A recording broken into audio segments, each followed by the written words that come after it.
Happy Saturday. We're glad you've joined us for GC 365, and I'm here with a friend named Bob.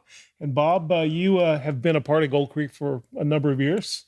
Yeah, quite a while. I think 2006 maybe Okay. I joined before we had the extra building over here and everything. Right, and our wives worked together for a while, and so that's kind of how we met initially. And Yes. yeah, very cool. Yeah, and my wife is still at the hospital. Yeah. Yeah. Yeah, my wife is there too. They work in different departments. They're I in think, different now. departments, so I don't think they see each other a whole Right. lot these days. But Right. yeah. But you're in our reading group, and I see that you're staying up with us, so I asked you to be a part with us today. Thank Yeah. you. So our readings today, the Old Testament reading is actually 2 Samuel, and it was verses or chapters 14 and 15. And again, it's kind of a story about the inner workings of David's family and kind of the politics that were going on there. And it starts off talking about a guy named Joab, who was really, let's see, what was it? He was David's half-sister's son, but he's the commander of David's army.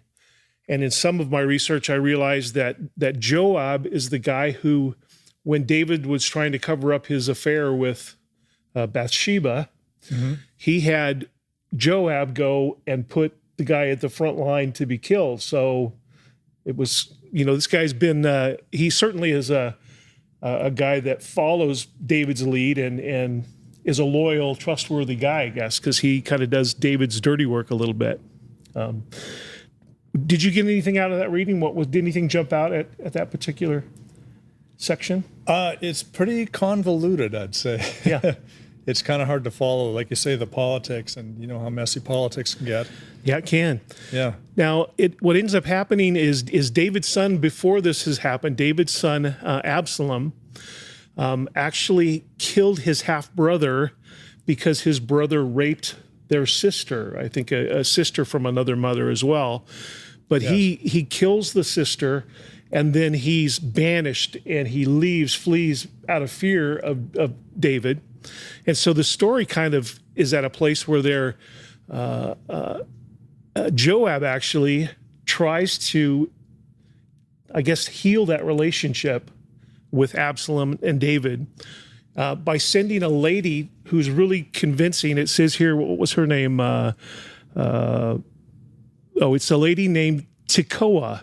So Joab recruits Tekoa, who is a woman known for her wisdom, to go and try to kind of manipulate David into allowing Absalom to come back to Jerusalem because he's been banished. So she kind of presents David with a story and kind of takes a few liberties. And he knows that she's kind of a good storyteller and can convince David. So yes.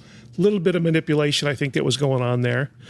But after 2 years, Absalom asked Joab to help reunite with his dad. So he actually gets permission to come back. David lets him come back, but Right. David doesn't talk to him for 2 years, and just kind of ignores this brother or this son. And so Joab then goes and actually he doesn't respond first. Do you remember what happened? What did Absalom do to Joab when he didn't respond the way he wanted him to? Hang on, I'm trying to think now. Okay. Well, he went and set fire to his barley field. Oh, that one, right. Yeah. Okay. So he burns this barley field down, and Joab's like, "Why'd you do that?" And he said, "Because you didn't do what I've asked you to do." So now Joab is not real happy with things, but he eventually goes and sends a message or conveys this message to David. So he's kind of carrying on like a spoiled child, I guess. Yeah. You won't listen to me, so I'll burn your field down. Exactly. Yeah. And it's said that this guy was really influential in the country because it said, for one, he was the best looking man in all of Israel. He had long flowing hair. They said he would cut it once a year and the hair would weigh 5 pounds. So this dude had lots of hair. So he had lots going for him. He also was very, very influential, it appears, in this area. So eventually... and wasn't there some talk that Absalom wanted to take over the throne? Well, that's where it kind of heads to when Joab goes and tries to convince David for them to reunite. Absalom, it said, sets at the gate of the city, and he begins to kind of act like a judge, where he would hear people's cases, showing how wise he was, Right. because he's wanting to persuade the Israelites to make him their new king. And so he's doing this kind of in the background. And he eventually convinces enough people in Israel that he should be king that he puts together an army of like 400 guys, I think, and decides he's going to come in and try to take the kingdom from David. So when David hears this, he flees with some of his own bodyguards and gets out of there. And there's more to this story, but it's not on today's reading, so we're not going to tell the whole story here. But it's quite a sordid story there. Then today we read in John chapter 18, 1 through 34. What did you get out of that reading today? About Jesus' betrayal. Yeah. Yeah. And one thing I found interesting is it tells a different version of the story, basically, but there's no kiss in this particular gospel. In some of the other gospels, Judas betrays Jesus with a kiss, but there's not a kiss mentioned in John. Yeah, it doesn't deny that it happened, but Right. it seems like a big detail because that's kind of how we remember the story. Is, Exactly. Jesus is betrayed with a kiss. So. Yeah. And then we're in Psalms 119, 97 through 112. And what did you get out of the Psalms? Now, I think you comment often on some of the Psalms that jump out to you. So, Yeah.